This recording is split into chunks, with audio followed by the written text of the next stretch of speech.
శివాజీ మహారాజ్ పేరు వినగానే మొఘల్ సామ్రాజ్యం అంతా భయపడేవారు. అలాంటి శివాజీ మహారాజ్ గారు ఒకసారి మొఘల్ చక్రవర్తి అయిన ఔరంగజేబ్ చేతిలో చిక్కుకున్నారు.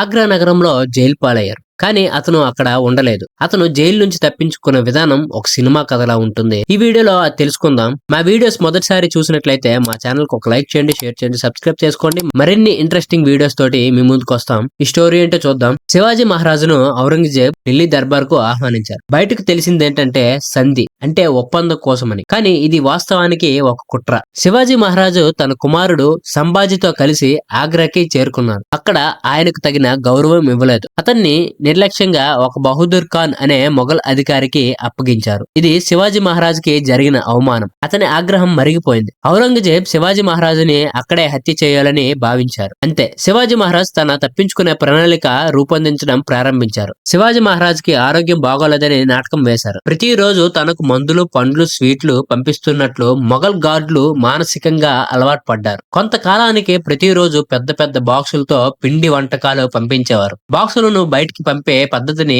గార్డులు నిర్లక్ష్యంగా తీసుకోవడం ప్రారంభించారు. ఒకరోజు శివాజీ మహారాజ్ తన కుమారుడు సంభాజీని ముందుగా ఒక బాక్స్ లో పంపించారు. గార్డులు ఏమీ గుర్తుపట్టలేదు. మరుసటి రోజు తనే మరో బాక్స్ లో కూర్చొని జైలు నుంచి బయటకు వచ్చేశారు. ఇది భారత చరిత్రలో జరిగిన గొప్ప డేరింగ్ ఎస్కేప్. శివాజీ మహారాజు ఒక నెలకు పైగా కనిపించకుండా ఉన్నారు. మొఘల్ సామ్రాజ్యంలో గందరగోళం ఏర్పడింది. ఔరంగజేబ్ అతని మాయలో పడతాడని ఊహించుకోలేదు. తర్వాత శివాజీ మహారాజ్ తన సామ్రాజ్యానికి తిరిగి చేరుకుని మరింత శక్తితో పరిపాలించాడు. ఇది తప్పించుకున్న సంఘటన అతని తెలివి, ధైర్యానికి ఒక సజీవ ఉదాహరణ చరిత్రలో నిలిచిపోయింది. ఇది శివాజీ మహారాజ్ గారి నిజ జీవిత కథ. ఇలాంటి నిజమైన చరిత్ర విశేషాలు తెలుసుకోవాలంటే మా ఛానల్ కు ఒక లైక్ చేయండి, షేర్ చేయండి. మరిన్ని వీడియోస్ కోసం సబ్స్క్రైబ్ చేసుకోండి. మీకు ఈ స్టోరీ నిజంగా ఇంట్రెస్టింగ్ అనిపించిందో లేదో కామెంట్ లో చెప్పండి. మళ్ళీ నెక్స్ట్ వీడియోలో కలుసుకుందాం. Thanks for watching. బాయ్.